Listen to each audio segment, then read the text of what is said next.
Peter 说这是商场经理的一些年节报告单，还有一些需要报销的费用。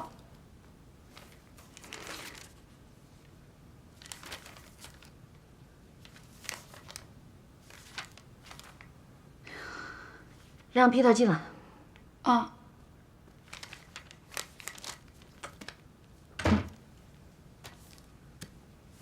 哇，这么大手笔！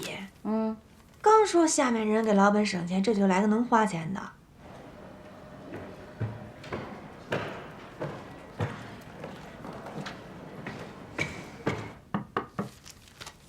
进。徐总，您找我啊？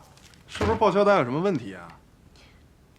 数据超过了正常行业标准的太多，之前也没有申请，我不能给你签字。您开玩笑的吧？迪欧是业界的老大，标准超出平常太多是很正常的。您别老拿蓝针的标准来衡量。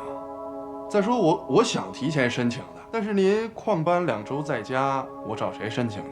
我都是为了公司好，我还好心自己垫了钱，您不会不给我报吧？这都什么东西啊？啊！国金中心商场经理生日5000，大悦城经理结婚1万，恒隆过节费8000，还有这金虹桥，这什么玩意儿啊？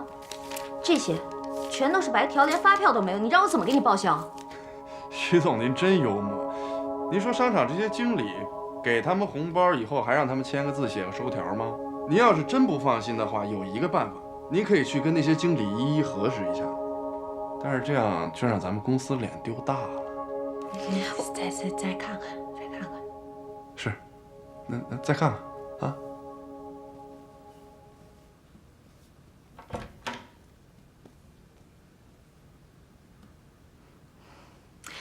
他这单子肯定有问题。是有问题，闭着眼睛想都知道有问题。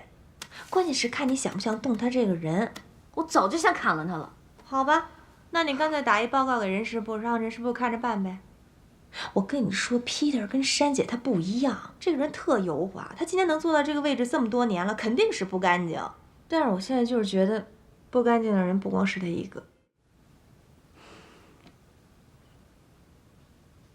你是说李楠有份儿？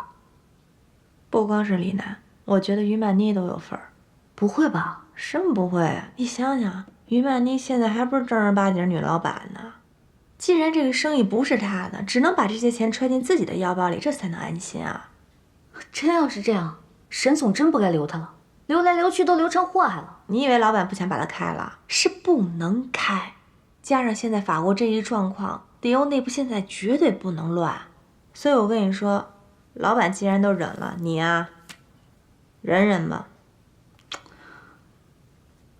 不能说。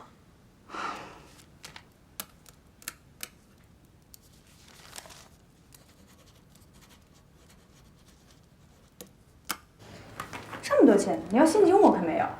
老规矩，打卡上啊。好。真漂亮。Peter，哎，朱老师，你又怎么招着徐总啊？没招他呀。你没招他，他让我们财务部把各地区的公关费用报销明细汇总给他看。好，本来我们这个月就2个休产假的，人手不够用，又忙着做上半年的总账，这下可好，弄出这么一大摊事儿来，这工作量实在太大了。小李，今晚上加班？哦。真的假的？他要公关费的报销明细啊？是啊，我一猜，就你得罪他了，这不明显在查你的账。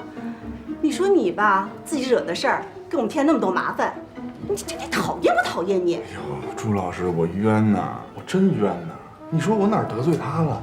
自打他一来，你说我过这日子过的，天天走道儿都溜着边走，手机都调着静音，我躲着他，不招灾不惹祸。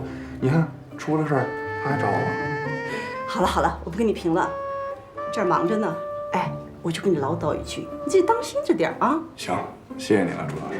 一会儿我下楼给您买你最爱吃的蛋挞去啊。还算你有良心。等着啊。当心着点啊。那你觉得他的目的是什么？我觉得他的目的肯定是想借费用问题向我们发难，因为给客户的好处还有红包都是没有签收和票据的，这些事儿我们说不清楚。而且这些事儿也不需要真凭实据，只要老板心里一犯嘀咕，我们就没法翻身了。想得真美，不过我才不怕。在这一方面，我跟沈总是心照不宣的，否则我也不会对你和李楠睁一只眼闭一只眼。那我就放心了，谢谢于总。不过，我也不想白白挨他这一剑。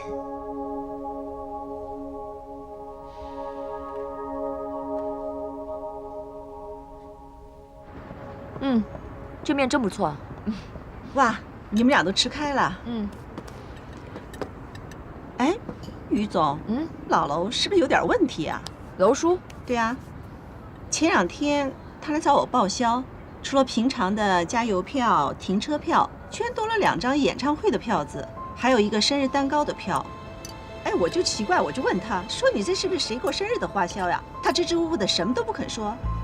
平常我看这个老楼吧，不像搞这种花样的人。哎，你说，他是不是有什么问题了？楼叔孤家寡人的，有什么问题啊？哎，你刚刚说什么时候的事？我想想，前几天演唱会上的票是上周3的。周3，那是1号啊。我记得好像是许诺的生日吧。老楼给许诺过生日，还一块儿看演唱会了。周老师，你太可爱了，怎么可能是老楼啊？肯定是楼叔给沈总买的票。沈总和许诺，你别听他们在那嚼舌根子啊！你又不是第1天来迪欧了，他们就爱玩这一套。所以说我的生日，让我这辈子都难忘的那个晚上，只是个局，是人情公关。哎呀，没有那么夸张。但是也有一点儿，我前段时间也确实听到了一些不少的风言风语，我没跟你说。你说人事部做的这套事儿，这都是策划好的，人家是有目的的。你自己做营销，你自己不知道啊？我不信。别信，我跟你说，你跟其他人没有什么区别，只不过你比人家工资拿得高一点而已。对老板而言，你就是员工，你有利用价值。你说他在利用我？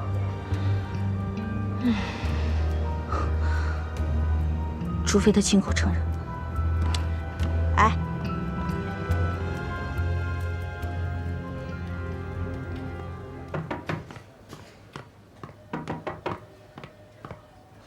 徐总，楼叔，哎，沈总今天没来吗？哦，沈总早上来电话说他这2天不来公司了。楼叔，有件事情我要问你。请说。上周我过生日，演唱会的票和生日蛋糕是你帮我准备的吗？徐总，怎么突然问这个？你只要回答我是或者不是。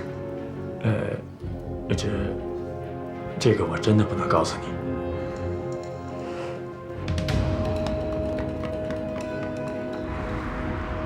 我不信，不管别人怎么说，我不信你是在利用我。